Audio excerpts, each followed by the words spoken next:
Kan berangkat nih dari patrol, tahu patrol nggak? Seorang patrol dari patrol jalan naik lamping, jalan kaki nih. Di lamping itu udah kedengeran bel, lari-lari datang ke sini terlambat. Nanti pengurus OSIS panggil yang terlambat, yang nggak pakai dasi, sabuk selain warna hitam, sepatu selain warna hitam. Jangan dulu masuk, Ustaz masih ingat tuh kalimatnya. Karena 3 tahun itu diulang-ulang tiap pagi. Itu masuk ke sini dihukumnya gimana? Sini yang telat kumpul, ayo yang telat jalan bebek, Ustaz masih ingat tuh, disuruh jalan bebek keliling.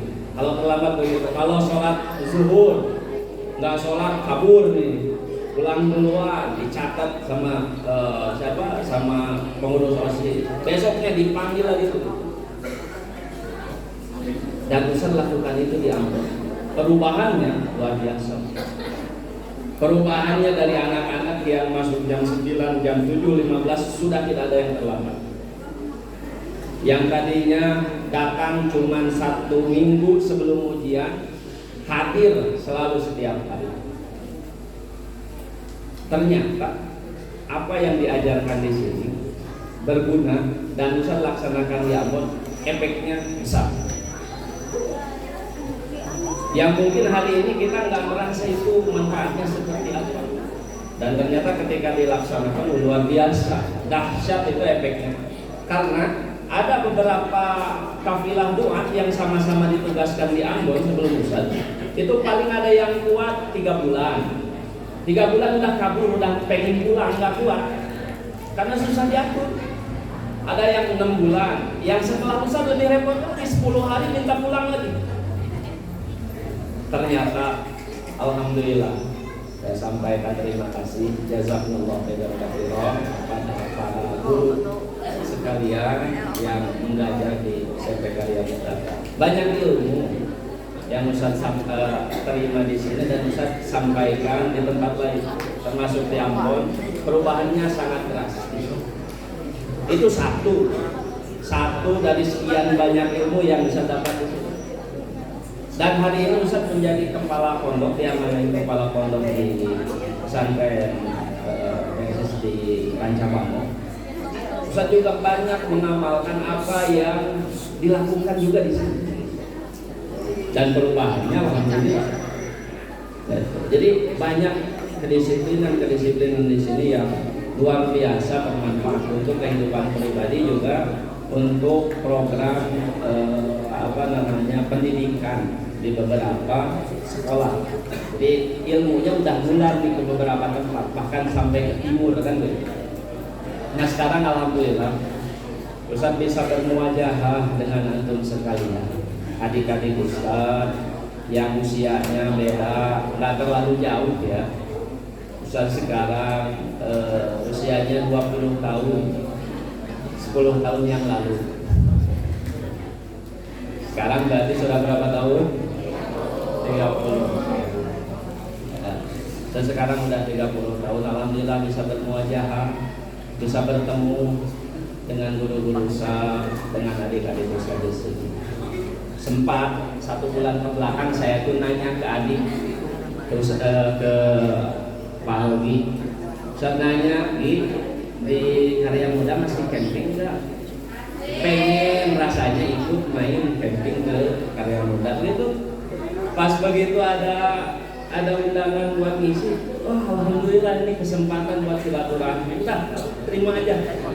Nah, sekalian pengen silaturahmi ke SMP yang banyak sekali manfaat yang saya rasakan dan saya amalkan juga, tularkan ke beberapa sekolah.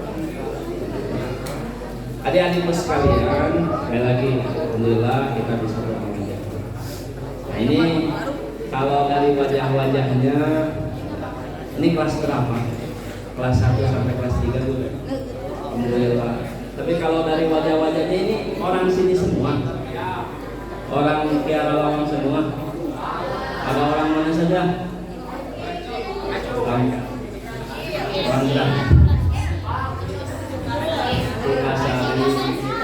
di kami masih ya. Jadi teman Ustaz juga dulu ada. Tapi ini beda-beda ya tempatnya. Tapi ini wajah-wajahnya ada kesamaan gitu. Kalau dari depan ini, dari wajah-wajahnya itu ada kesamaan. Ini wajah-wajah bermasalah.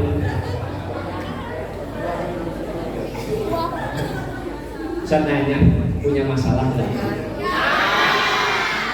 Punya masalah nggak? Masalah itu baik atau enggak?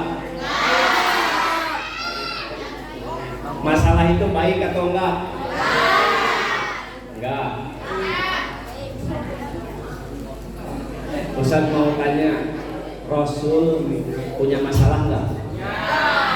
Masalahnya besar atau kecil? Masalahnya rumit atau ringan? Masalahnya rumit atau enggak? Rasul dengan masalah yang begitu kompleks, rumit, besar, apakah Rasul menjadi orang yang mulia atau orang yang hina? Berarti Ustaz tanya, masalah itu baik atau enggak? Pengen punya masalah?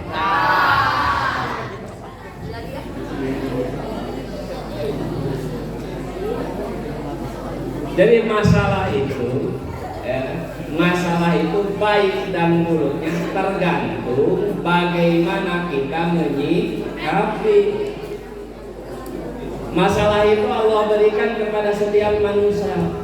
Kalau sikap kita benar, maka masalah itu menjadi baik. Kalau sikap kita salah, maka masalah itu menjadi jelek. Berarti baik dan buruknya masalah tergantung kepada bagaimana cara kita menyikapi masalah. Kalian punya masalah? Tapi kembali kepada bagaimana kita menyikapi masalah. Ustaz yang sekarang lagi ngomong punya masalah enggak? Kamu tahu dari mana?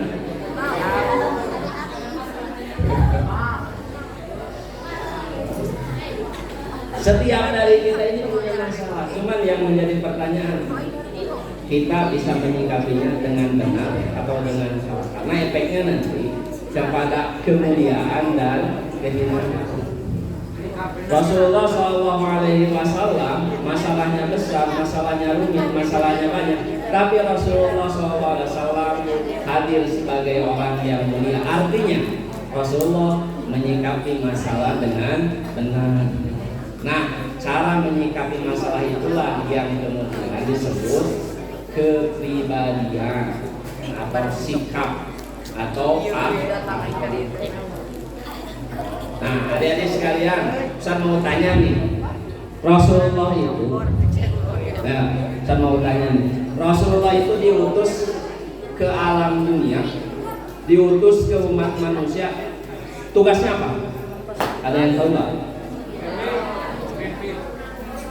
Ada yang tahu nggak tugasnya Rasul? Apa tugasnya? Apa? Menyempurnakan 100.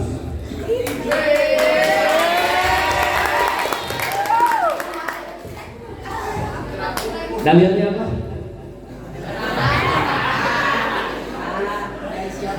Rasulullah diutus ke alam dunia ini. Kata Rasul, innama bu'itsu liutammima makarimal. Kata Rasul, innama. Nah itu kalau di dalam kaidah usul fikih, innama itu namanya adatul hasri, kalimat pembatas.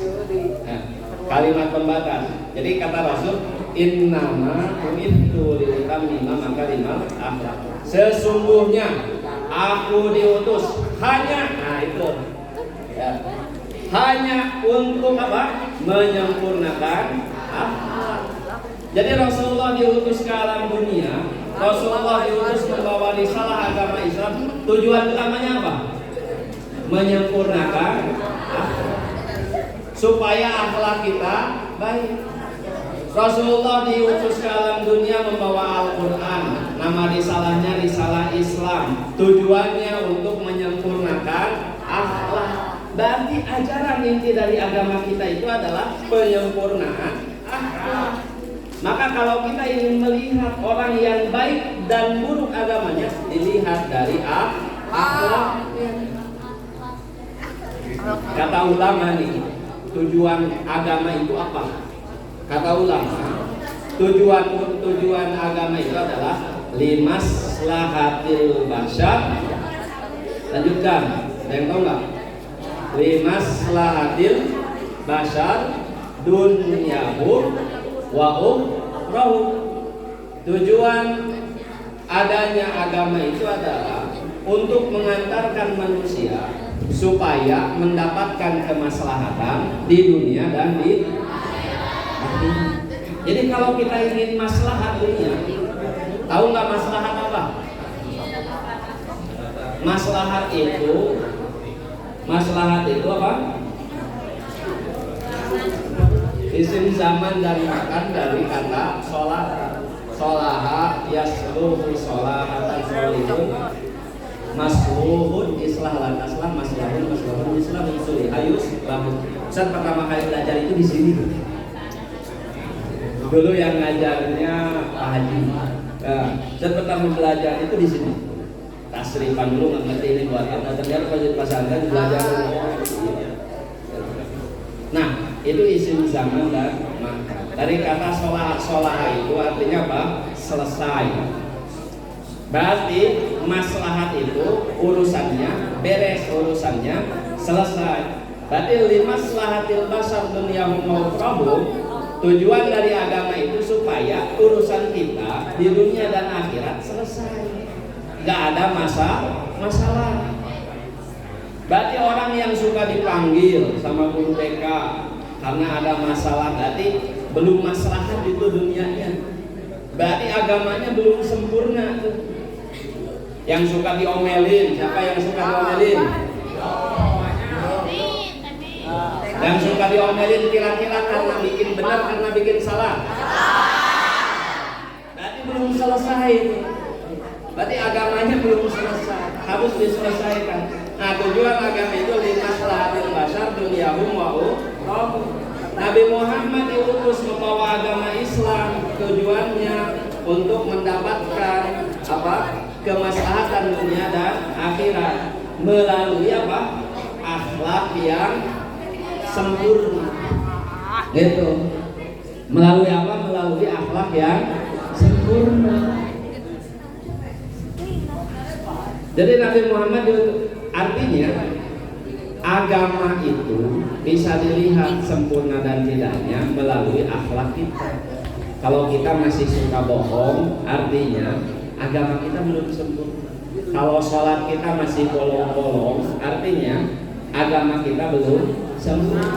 Kalau ngaji kita masih males-malesan, artinya agama kita belum sempurna. Karena dengan agama semuanya beres. Karena dengan agama, dengan akhlak yang baik semuanya beres, sehingga agama itu atau akhlak itu menjadi tolak ukur seseorang mau menerima atau tidak. Di sini nih, adik-adik belum pada nikah. Ya, kalau Ustaz tanya pengen nanti yang perempuan yang putri pengen calon suami, kalau ada laki-laki yang datang ke kamu orangnya ganteng, mau nggak? Duitnya banyak, mau nggak? Mobilnya banyak, tapi suka ngambek, marah-marah, sering bohong, mau nggak? Kenapa? Karena yang suka marah-marah urusannya nggak bakalan kelar, artinya nggak maslahat tuh. Karena dirinya, agamanya nggak selesai. Nah ini pentingnya, ya, pentingnya agama dan pentingnya kita menyempurnakan akhlak. Nih dengar ini laki-laki yang barusan nih, kata yang putri, kalau akhlaknya nggak baik nggak mau mereka. Makanya kalau pengen disukai berarti yang paling utama dibenerin apanya? Akhlak. Percuma uang kalian banyak, muka dipoles biar ganteng. Tapi kalau akhlaknya nggak baik, yang putri barusan mau atau enggak? Nah, begitu juga dengan yang putri. Coba yang putra pengen enggak punya nanti calon istri yang mukanya cantik, mau nggak? Pinter masak, mau nggak? Punya rumah, mau nggak? Tapi suka marah-marah cerewet, dikit-dikit main tampol, cepat, mau nggak? Sholatnya ulang betong, ngajinya nggak mau nggak? Artinya akhlak itu menjadi tolak ukur kita mau sama seseorang atau tidak. Makanya perlu kita memperbaiki akhlak. Nah, Ustaz tanya sekarang, ada yang disebut dengan akhlak. Ya, ini kan judulnya apa sih? Meladani akhlak Rasulullah. Saya tanya, kalian pengen baik akhlaknya, akhlak itu apa sih? Sikap, terus perilaku, terus 50%. Jadi kata ulama yang disebut dengan akhlak itu adalah hayatun rasikhatun fil nafsi. Apa? Ulangi. Hayatun rasikhatun fil nafsi adalah sesuatu kondisi. Hayat itu kondisi. Rasikhatun yang menancap, yang mengurat akar fil nafsi di dalam diri. Yang namanya hay'ah beda dengan sayun. Kalau hay'ah itu kondisi, kalau sayun itu sesuatu. Bukan sesuatu yang mengurat akar, tapi kondisi yang mengurat akar. Bedanya apa? Kalau hay'ah itu sifat, kalau sayun itu zat. Maaf, ini Ustaz maaf, kalimatnya mungkin kurang enakin ya. Kalian tahu Tahu enggak? Tahu kan? Itu najis atau hadas? Itu najis atau hadas? Kalau kalian jadi berhadas, jadi bernajis?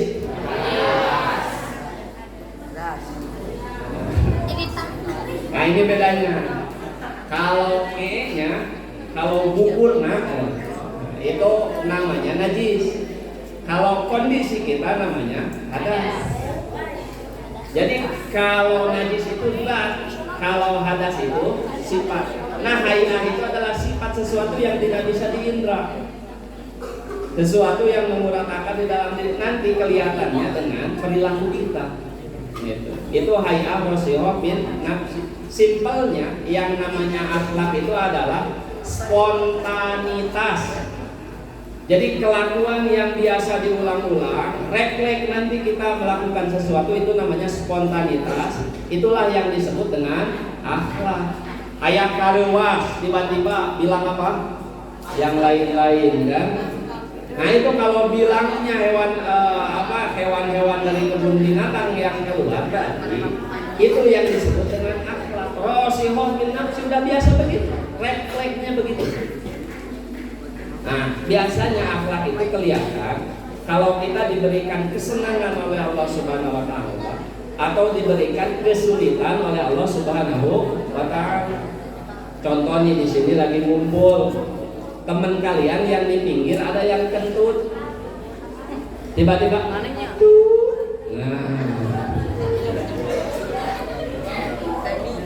Kalian bilang apa?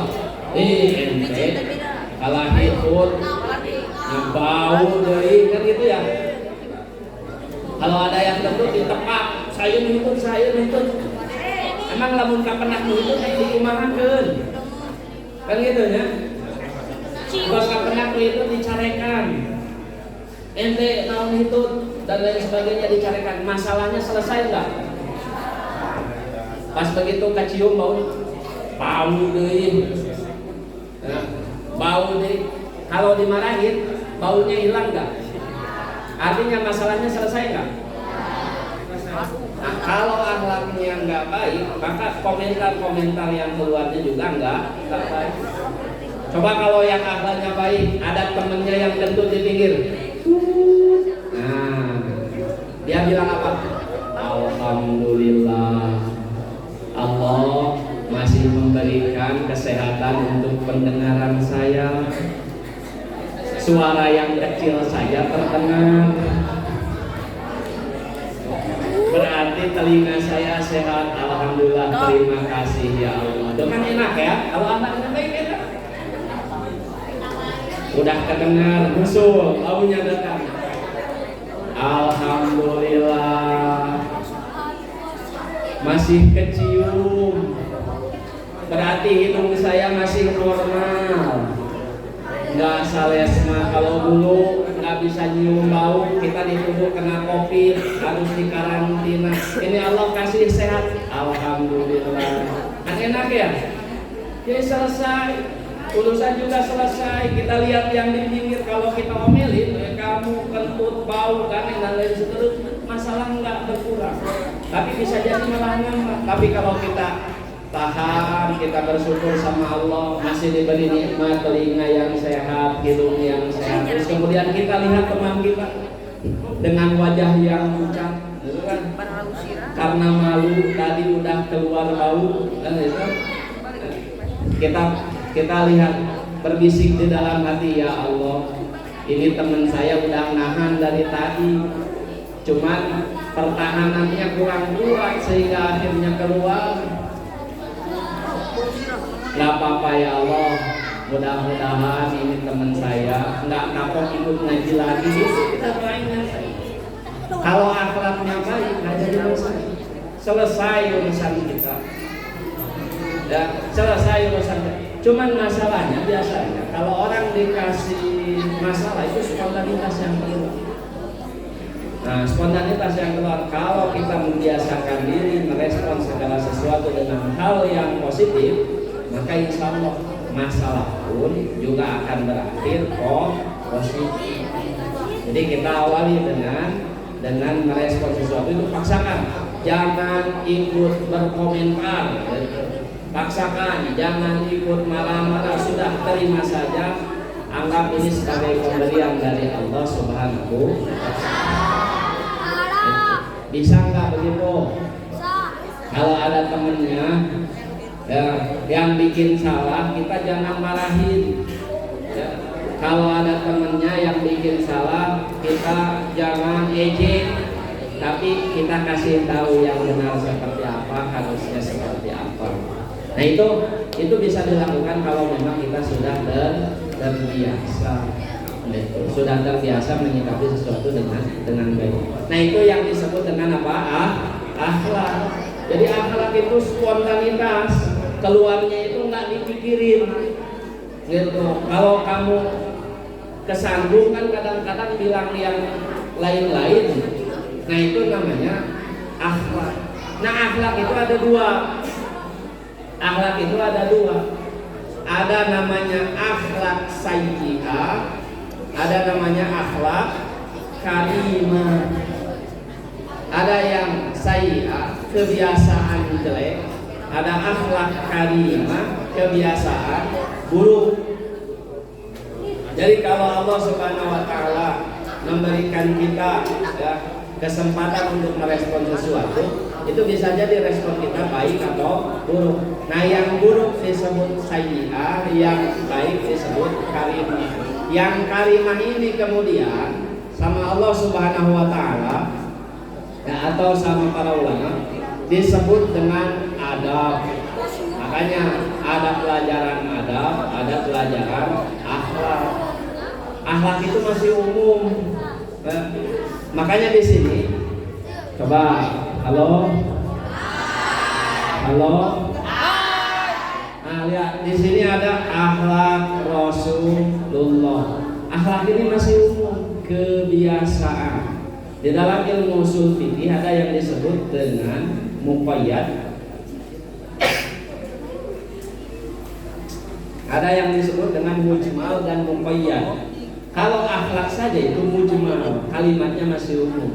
Maka ditakkid, diikat maknanya dengan kalimat Rasulullah. Disebutlah akhlak Rasulullah. Kebiasaan yang dimaksud adalah kebiasaannya Rasulullah Sallallahu Alaihi Wasallam. Nah, berarti ada yang disebut akhlak, ada yang disebut dengan adab. Sekarang, kalau mau memperbaiki akhlak, apa yang harus diperbaiki? Ingat tadi kuncinya, akhlak itu adalah ajaran pokok dari agama Islam. Artinya belajar agama sama dengan belajar akhlak. Itu. Nah, satu hari pernah malaikat Jibril datang ke Rasulullah. Terus di akhir kalimatnya malaikat Jibril bilang, Rasulullah bilang begini, ada Jibrilun, ini ku Jibril, kata Rasulullah. Ja'a yu'allimukum dinakum, datang ke sini tujuannya untuk apa? Mengajarkan agama kalian. Hadis lengkapnya ini diterima dari Abu Hurairah. Kata Rasulullah, kata Abu Hurairah, barizan yauman linnas. Pada Abu Jibril. Pada suatu hari Rasulullah keluar, lalu kemudian datang Jibril. Terus Jibril nanya ke Rasulullah, mal iman. Rasul, apa itu iman? Al iman antum minabillahi wa malaikatihi wa kutubihi wa biliqaihi wa rusulihi wa tu'mina bil ba'thi. Coba ulangi.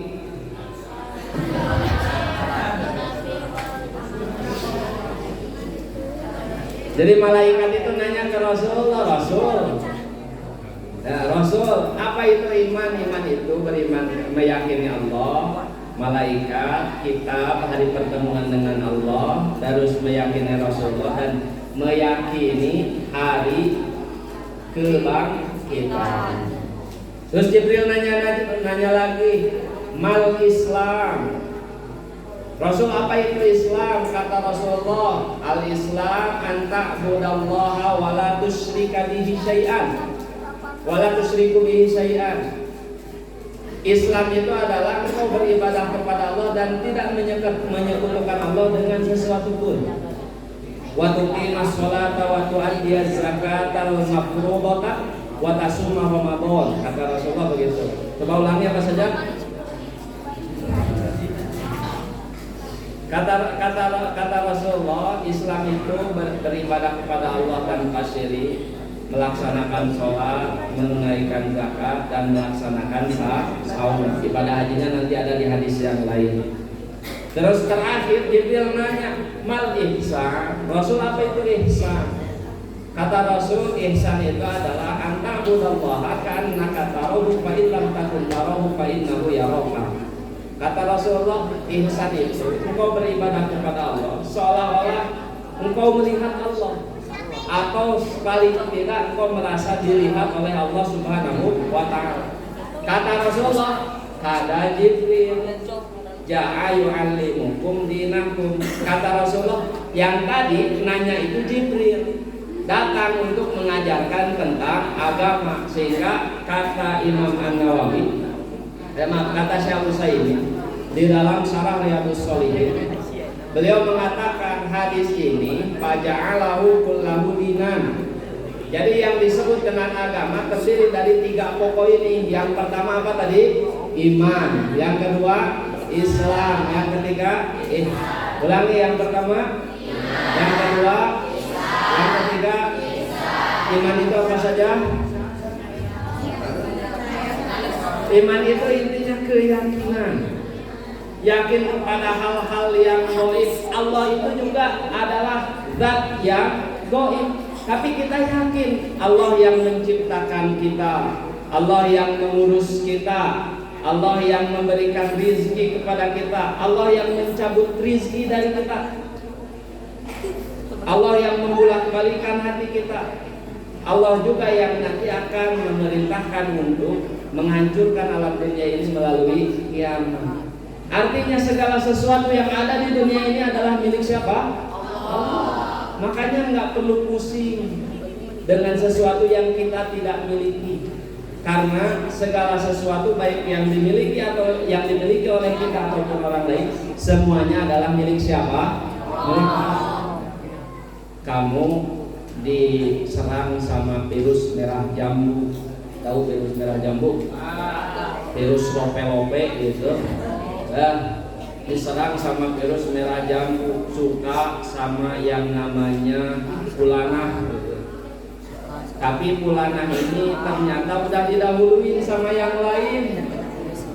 Cinta bertepuk sebelah tangan, sedih.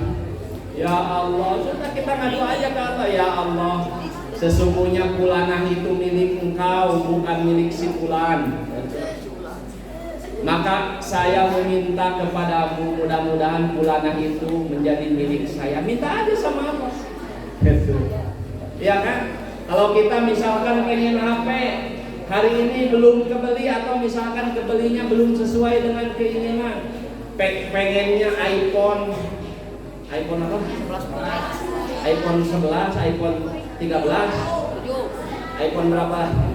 Kita pengen iPhone, tapi baru kebelinya HP apa? HP Oppo, gitu kan?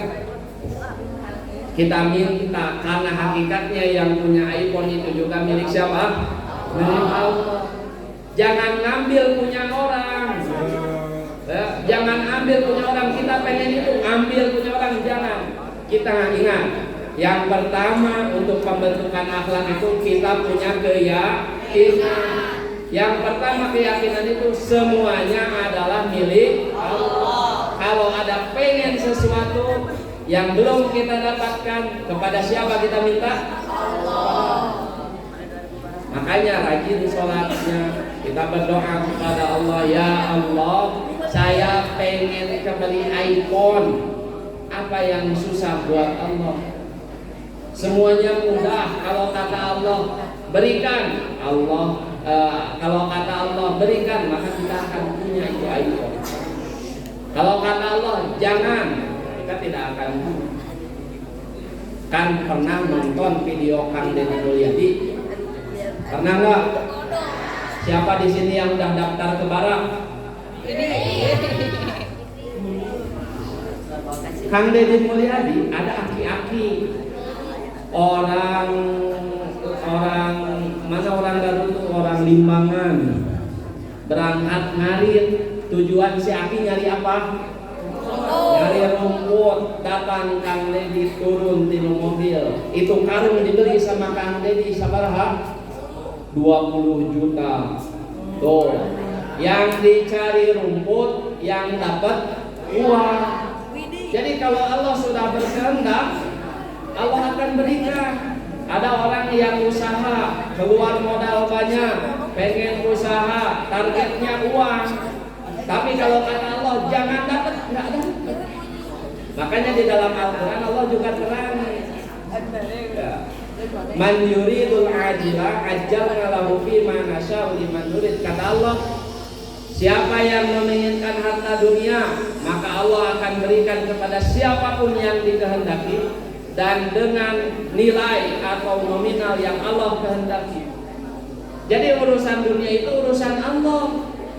Urusan dunia itu bukan urusan kita. Urusan kita adalah menyikapi apa yang telah Allah berikan. Jadi kalau ada pengen sesuatu, nah ini jangan pernah berani ngambil punya orang. Itu kan, kalau kita pengen sesuatu hari ini belum dapat, kita minta kepada Allah Subhanahu wa ta'ala. Kita minta kepada Allah. Itu yang pertama, Pak. Ya, yakin. Jadi untuk membentuk akhlak karimah, untuk membentuk akhlak yang baik, modal pertamanya itu apa?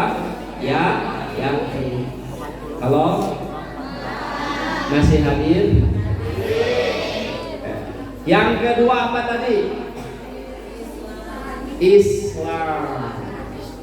Islam itu kata Syekh Utsaimin, al-Islam bimakna ad-din. Yang kedua al-Islam bimakna syariah. Islam itu ada artinya agama. Islam itu ada artinya syariah atau aturan. Jadi kalau orang mau melakukan sesuatu itu ada yang namanya syariah Islam. Dan syariah itu ketika kita ingin melakukan sesuatu harus dibarengi dengan ilmu. Di dalam Al-Qur'an Allah Subhanahu wa taala berfirman, "A'udzubillahi minasyaitonir rajim. Wa basyiril ladzina amanu wa 'amilus sholihati anna lahum jannatin tajri min tahtihal anhar." Al-ayat. Kata Rasulullah, "Wa basyiril ladzina amanu." Sampaikanlah kabar gembira kepada orang-orang yang beriman. Wa 'amilus sholihah. Nah, kalau di dalam ayat Al-Qur'an setelah iman yang kedua itu apa? Amal soleh. Amal soleh itu apa? Amal yang selesai. Tadi kan sholah itu artinya apa? Selesai. Kalian mau nggak jadi anak yang soleh? Mau nggak jadi anak yang soleh? Anak soleh itu apa? Anak yang selesai. Kalau ujian selesai, nah sholahah naik kelas. Kalau ujian dari Allah selesai, sholahah masuk surga. Artinya sholahah itu selesai, gak ada masalah. Kalau yang gak lulus itu harus remedial, harus mengulang kelas. Kalau itu nggak selesai berarti nggak sholahah. Nah, manusia juga oleh Allah Subhanahu wa taala yang soleh itu yang selesai, nggak ada masalah sehingga masuk surga. Yang belum selesai urusannya, maka Allah masukkan dulu ke neraka. Diselesaikan dulu di neraka, baru nanti dimasukkan ke dalam surga. Artinya kalau ingin kita menjadi orang yang akhlaknya baik, yang kedua setelah iman itu kita harus beramal soleh. Masalahnya kalau selesai tidak masalah, kita harus benar ketika melakukan sesuatu. Kan kalau ujian juga kalau salah nggak selesai, harus remedial. Kita juga melaksanakan sholat, mengeluarkan zakat, terus ibadah saum itu harus selesai. Dalam arti semuanya sesuai dengan tuntunan Al-Quran dan Sunnah. Kita harus selesai semua. Itu yang disebut dengan apa? Soleh. Itu yang disebut dengan soleh. Itu yang kedua. Yang ketiga apa? Yang ketiga itu ihsan. Ada yang namanya ihsan di sini. Ada ihsan. Ihsan artinya apa?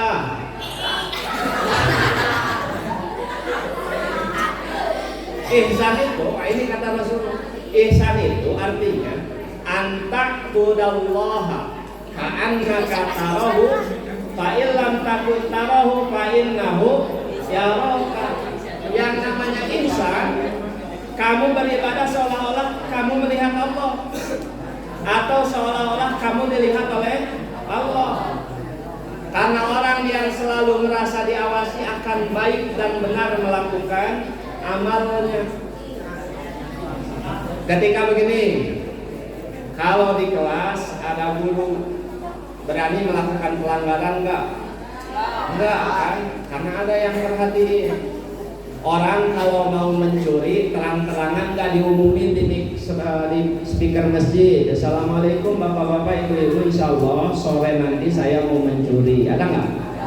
Nah, ada, pasti sembunyi. Yang bikin kesalahan itu pasti sembunyi. Kalau ada orang yang mau mencuri jadi enggak? Enggak kan? Kalau mau berbuat salah, yang mau berbuat salah jadi enggak? Enggak. Kenapa? Karena malu atau takut ditangkap kan gitu. Nah sekarang kita yakin enggak Allah lihat kita? Adik-adik sekalian, Allah lihat kita enggak hari ini? Allah tahu enggak kita lagi ngaji hari ini? Allah tahu nggak kita ini adalah calon anak-anak soleh? Allah tahu apa yang kita lakukan, baik yang nampak ataupun yang tersembunyi. Kamu di lapang teriak-teriak, Allah tahu nggak? Kamu sembunyi di jamban, Allah tahu nggak? Kamu ngomongin seseorang sambil bisik-bisik Allah tahu nggak? Kalau kita merasa diawasi terus-terusan oleh Allah Subhanahu wa Ta'ala, maka dimanapun dan kapanpun kita akan menjaga apa yang diperintahkan oleh Allah Subhanahu wa Ta'ala. Dan itulah yang disebut dengan takwa. Jadi orang yang bertakwa itu orang yang iman, Islam dan ihsan, merasa diawasi terus oleh Allah Subhanahu wa Ta'ala, sehingga dia takut untuk melakukan kejelekan dan takut untuk meninggalkan kebaikan. Itu yang disebut dengan takwa. Cuman masalahnya manusia itu dari kata al-insanu, dari kata nasa'a, sama kayak perempuan. Perempuan itu dari kata nasa'a, artinya apa? Nasia ya. Nasia itu artinya apa? Lupa. Makanya perempuan melahirkan itu sakit, tapi tahun depan melahirkan lagi karena sudah lupa rasa sakitnya. Itu sebenarnya. Beda dengan laki-laki. Kalau laki-laki itu zakaro, ya, dari kata zikrun, artinya ingat. Laki-laki disunat 1 kali, ada yang mau 2 kali karena masih ingat sakitnya. Nah, manusia itu kadang-kadang lupa, sehingga di dalam Al-Quran Allah ingatkan apa kata Allah? A'udzubillahi minasyaitonirrajim. Bismillahirrahmanirrahim. Wal 'asri. Lanjutkan. Insana lafi khusri illal ladzina amanu wa 'amilus shalihati wa tawassaw bil haqqi wa tawassaw bis sabr. Kata Allah, sesungguhnya manusia itu berada di dalam kerugian kecuali orang-orang yang beriman dan beramal soleh. Satu, kata Allah, illal ladzina amanu, kecuali orang-orang yang beriman, wa amilus sholihah, dan mengamalkan apa yang dia imani, wa tawasau bil haqqi. Ketika dia yakin, dia mengamalkan, maka tugas berikutnya adalah mengajarkan. Cuman tadi manusia sering lupa, kemudian di akhir Allah perintahkan wa tawasau bis sabri, kita saling berwasiat dan saling mengingatkan di dalam kesabaran untuk senantiasa taat kepada Allah Subhanahu wa Ta'ala. Itu yang disebut dengan apa? Itu yang disebut dengan ihsan. Ya, tapi ketika ihsan kadang kita lupa, kadang kita ingat, adalah orang-orang yang selalu mengingatkan. Ustaz hari ini mengingatkan kalian, satu saat Ustaz perlu diingatkan oleh orang lain, karena Ustaz juga manusia, tidak luput dari salah. Kata Rasulullah, kullu bani Adam khata'un, setiap bani Adam itu pasti pernah melakukan khata'un. Khata'un itu dari kata fa'alun bitakfir, artinya banyak melakukan kesalahan. Gitu. Sekarang ya, pertanyaan berikutnya,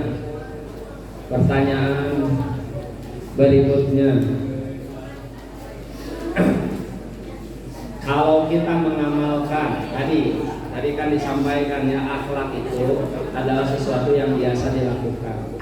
Kata Aisyah, ini kan akhlak Rasul. Kalian ada yang tahu nggak akhlak Rasul seperti apa? Halo? Tahu nggak akhlak Rasul seperti apa? Hah? Sedikit. Apa akhlaknya Rasul? Ustaz mau kasih tahu. Ini bocoran dari istrinya Rasul. Kata istrinya Rasul, Aisyah radhiyallahu anha, ketika ditanya Rasul itu kayak gimana sih orangnya? Kata Aisyah, kana khuluquhu Quran. Kata istrinya Rasul, akhlaknya Rasul itu adalah seperti Al-Quran. Berarti kalau kita mau meneladani akhlak Rasul, kita harus melaksanakan isi Pertanyaan berikutnya, sudah dibaca Al-Qurannya semua? Sudah ada yang hafal Al-Quran? Berapa juz? Ada yang 30 juz? Ada? Alhamdulillah. Ada yang 15 juz? Ada?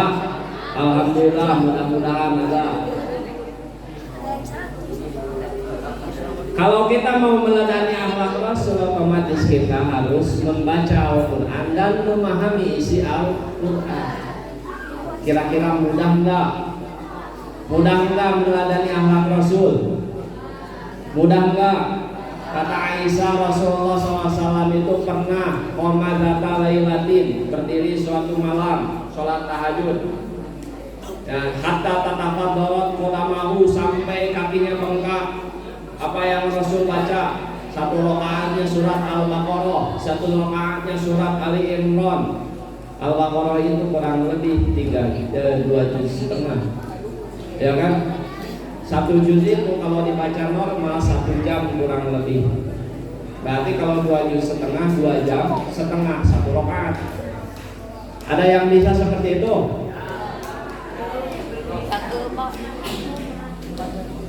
Kata Aisyah, akhlak Rasul itu Al-Quran. Maka pertanyaannya kemudian, bisakah kita membumikan akhlaknya Rasul untuk kita amalkan? Bisakah kita menjadi orang yang lebih baik ibadahnya daripada Rasul? Bisa nggak? Tapi ingat, Rasulullah tidak pernah memberatkan umatnya. Rasul pernah nggak menegur orang yang sholatnya kecepatan? Pernah menegur nggak? Enggak. Rasul pernah menegur nggak orang yang sholatnya terlalu panjang baca suratnya? Pernah. Jadi yang sholat bacanya pendek Rasul nggak tegur, tapi yang sholat bacanya panjang Rasul tegur. Pernah satu waktu Mu'adz bin Jabal ngimamin sholatnya sholat Isya. Pas sholat Isya dibacanya surat apa? Surat Al-Baqarah. Kamu baca surat Al-Baqarah, yang di belakang jadi makmum. Gimana ini, kapan selesai? Ya gitu.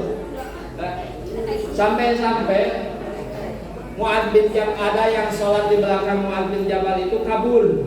Cek Mu'adz teh tah ieu jelema teh munafik cenah gitu, cek Mu'adz. Disampaikanlah ke Rasulullah, Rasul, Mu'adz pernah nyarekan jelema nu sholat kabul disebut munafik ku Mu'adz.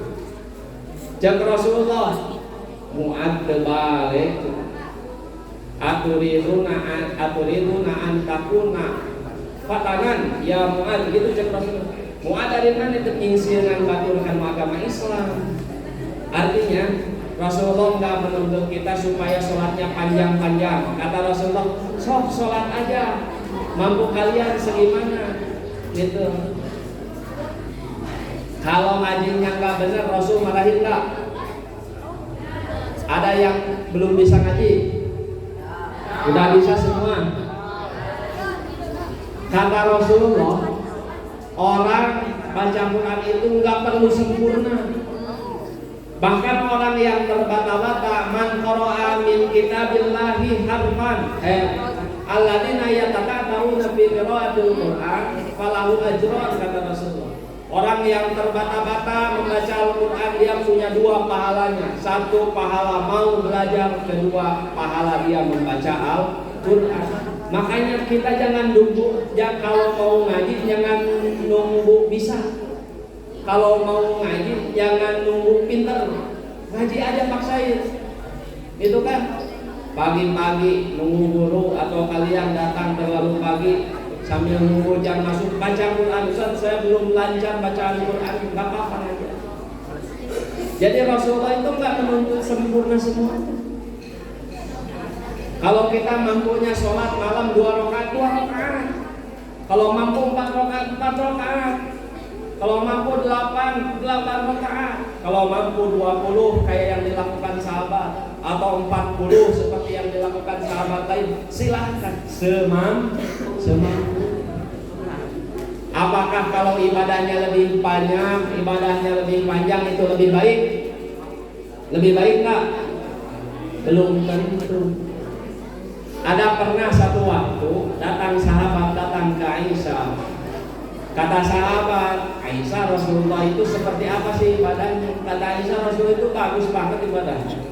Rasul aja yang sudah diampuni dosanya, dijamin masuk surga, ibadahnya bagus. Lah apa saya? Kata sahabat itu begitu. Rasul aja yang dijamin masuk surga, sholatnya masih bagus. Otomatis saya yang penuh dengan dosa, yang belum dijamin masuk surga, belum dijamin masuk surga, sholatnya harus lebih bagus dari Rasulullah. Saumnya harus lebih bagus dari Rasulullah. Makanya ada sahabat nih yang bilang, Aisyah kalau begitu saya bakalan saum selamanya. Jadi selama hidup saum tiap hari. Ada yang sanggup nggak? Itu lebih baik nggak? Ada yang sahabat itu bilang ke Aisyah, Rasul aja sholat sampai bengkak. Ya udah Aisyah, saya kalau sholat malam daripada Aisyah sampai subuh saya mau sholat. Baik nggak? Baik nggak? Kayak baik ya? Kayak baik ya? Terus ada sahabat yang bilang, Aisyah saya nggak bakalan nikah supaya saya fokus ibadah sama Allah Subhanahu Wa Taala. Apakah mereka diapresiasi sama Rasulullah? Enggak. Kata Rasulullah, kamu jangan begitu. Saya saum, saya juga buka, saya sholat, saya juga tidur, saya juga menikah dengan seorang perempuan.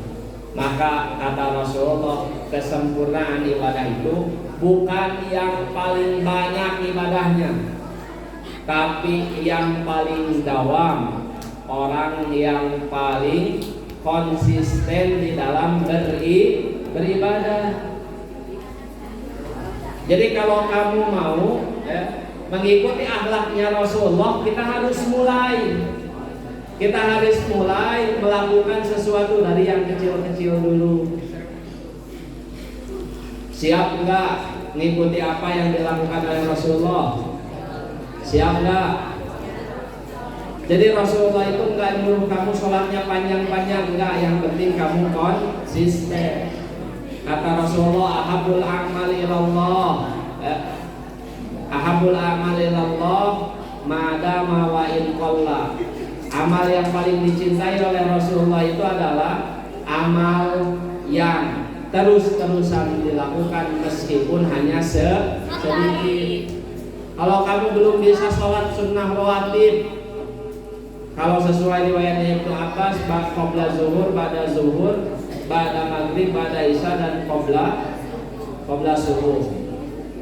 Kamu belum bisa semuanya, minimal ba'da zuhur kita mau sholat ba'diyah atau sholat qabliyah. Lakukan itu setiap hari. Rasulullah lebih suka orang yang ibadahnya sedikit tapi konsisten daripada orang yang sholat rawatib semua waktu tapi ngan setahun sekali. Nah jadi kita itu harus mulai memaksakan diri. Ada doanya, apa doanya tahu nggak? Allahumma maksaku. Itu kuncinya. Kalau lagi malas, lagi main HP, ada azan, males kan? Maka kuncinya apa? Allahumma maksaku. Kita pengen pulang langsung ke rumah, tapi di sini sudah azan zuhur. Allahumma maksaku, sholat dulu. Ada temen yang godain, ayo weh, kurang ngagodin, kurang batal puasa. Kamu bilang di dalam hati, Allahumma maksakeun, lapar, haus, nggak apa-apa. Saya lillahi ta'ala, dek maksakeun netikeun ka maghrib. Jadi ingat, kembali lagi kawan, yang namanya akhlak itu adalah sesuatu yang mengurat akar di dalam diri. Sesuatu yang terbiasa, yang spontanitas itu bisa terbentuk karena kita sering melakukannya. Dan sesuatu yang sering dilakukan itu pasti harus diawali. Dan untuk mengawali kita harus memaksakan diri. Ketika kita tidak mampu memaksakan diri, harus ada orang-orang yang memaksa. Hadirlah orang tua memaksa anaknya untuk sholat.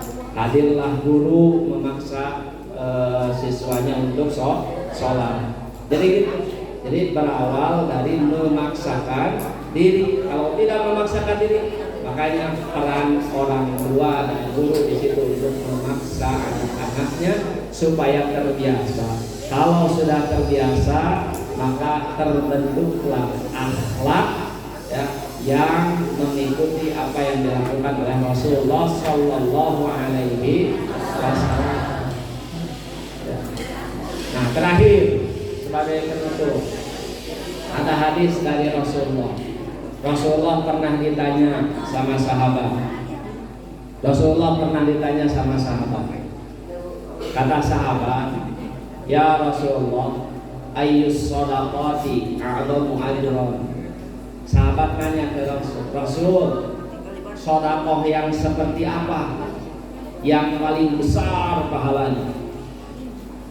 Coba kalau kalian ditanya sedekah yang gimana yang paling besar, jawabannya apa? Sedekah rumah, sedekah mobil, sedekah motor, gitu. Kata Rasulullah, sedekah yang paling baik itu adalah anta shaddaq wa anta sahihun syahihun tahsyal faqra wa ta'munu bihi wa la tumhil hatta idza balaghatil hulqum. Kata Rasulullah, sedekah yang paling baik adalah sedekah yang dilakukan ketika kamu sehat. Sedekah yang paling baik dilakukan ketika kamu masih muda, masih mampu berusaha. Wala tumhil hatta idza balaghatil hulqum. Jangan tunggu-tunggu mati.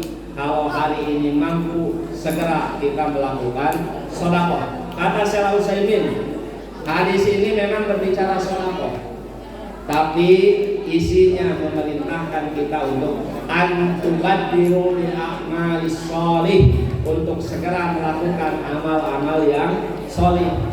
Kata Rasulullah, sedekah yang baik, amal yang baik adalah amal yang dilakukan ketika kita masih sehat. Kadang-kadang orang masih sehat mikirnya meninggal masih lama. Jadi mikirnya kewe lah. Ibadah malam geus kolot kan gitu. Jadi Rasulullah, ibadah yang paling baik adalah ibadah yang dilakukan ketika masih sehat. Karena orang yang sehat biasanya jauh dari ingat kepada Allah, merasa hidupnya masih lama, merasa masih ada peluang untuk melakukan kebaikan di masa depan. Tapi orang yang sakit, kata Syekh Utsaimin, mereka cenderung ingat mati. Anu jantungan disisuk pakai pemaot dek sedekah we ayeuna kan gitu. Anu sakit paru-paru disisuk pakai pemaot edek rajin ibadah we ayeuna. Makanya kata Rasulullah, yang paling baik adalah ibadah ketika sehat, karena ibadah orang yang sehat adalah ibadah orang yang benar-benar yakin akan adanya hari akhir. Terakhir pesan Rasulullah, wala tumhil, kata Rasulullah, wala tumhil, jangan kau lupa, jangan kau lalai, hatta idza balaghatil hulqum, sampai datang maut menjemput. Hulqum itu apa? Al-Halqi, pernah belajar makhorijul huruf. Ada namanya Al-Halqi. Al-Halqi itu apa? Tenggorokan. Hulqum itu nyawa berada di tenggorokan. Ketika sakaratul maut ingat ibadah, nah jangan begitu. Makanya kita nih masih muda, masih sehat, jangan tunggu-tunggu, jangan nanti-nanti, jangan nunggu kayak hari ini saja. Punya uang 2.000, malu untuk sedekah, jangan, 2.000 saja masukkan. Karena dari 2.000 rupiah banyak masjid yang dibangun. Dari 2.000 rupiah banyak orang Palestina yang tertolong. Benar kan? Jadi kalau mau sedekah jangan dinanti nanti, kalau mau sholat jangan dinanti nanti, kalau mau ngaji jangan dinanti nanti. Mulai hari ini, paksakan hari ini, kita biasakan. Gak perlu banyak-banyak baca Quran. Satu hari satu halaman atau satu hari setengah halaman gak apa-apa. Yang penting tiap hari kita baca, biasakan. Jadi nggak perlu banyak-banyak, yang penting konsisten. Jangan nunggu uang banyak. Hari ini ada kesempatan kita keluarkan untuk sedekah. Jangan nunggu sakit baru ingat Allah. Nah, teman-teman sekalian, adik-adikku sekalian, itulah mungkin gambaran ya. Sebetulnya kalau berbicara akhlak Rasulullah, kita nggak bakalan tuntas kalau semuanya. Karena kata Aisyah saja akhlak Rasulullah itu apa? Karena khuluquhu Quran. Jadi kalau mau bahas akhlaknya Rasulullah, satu Quran harus habis ini. Tapi kita fondasi dari awal, ya, fondasi dari awal. Rasul tidak menuntut sempurna.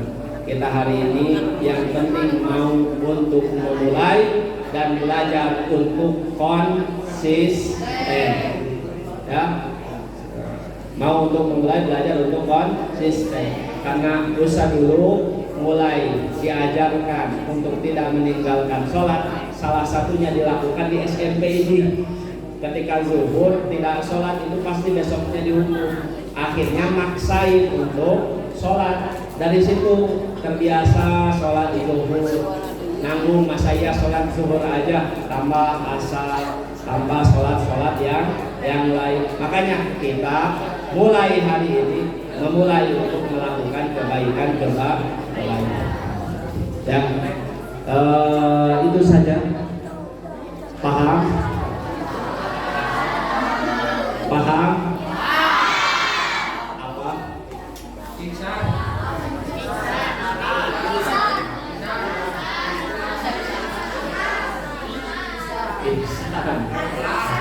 Ya, ingat ihsan aja ya.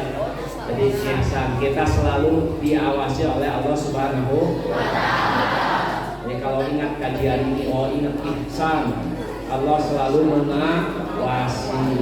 Kita kabur Allah tak tahu, makanya kita paksakan untuk sholat. Itu saja untuk pertemuan hari ini. Alhamdulillah. Saya tidak kurang-kurang bersyukur kepada Allah Subhanahu wa Ta'ala karena bisa dipertemukan dengan guru-guru saya, dengan adik-adik saya. Mudah-mudahan insyaallah nanti di lain kesempatan kita bisa bertemu lagi dalam kegiatan apapun, dalam acara apapun, nanti kita bisa bertemu kembali. Mudah-mudahan itu saja yang bisa disampaikan. Mari kita berdoa kepada Allah Subhanahu wa Ta'ala. Allahumma shalli wa sallim wa barik ala Muhammad. Allahumma qsim lana min khasyatika ma taqulu bihi bainana wa baina ma'asik, wa min ta'atika ma tuballighuna bihi jannatak, wa min al-yaqin ma tuhawwinu bihi alaina masa'ibad dunya, wa mata'na Allahumma bi asma'ina wa absarina wa quwwatina abadan ma abqaitana waj'alhu lil-waritha minna. Rabbana hab lana min azwajina wa dhurriyyatina qurrata a'yun waj'alna lil muttaqina imama. Rabbana atina fid dunya hasanah wa fil akhirati hasanah wa qina adzabannar. Subhana rabbika rabbil izzati amma yasifun wa salamun alal mursalin walhamdulillahi rabbil alamin. Aku qali hadza astaghfirullah li wa lakum. Wassalamualaikum warahmatullahi wabarakatuh.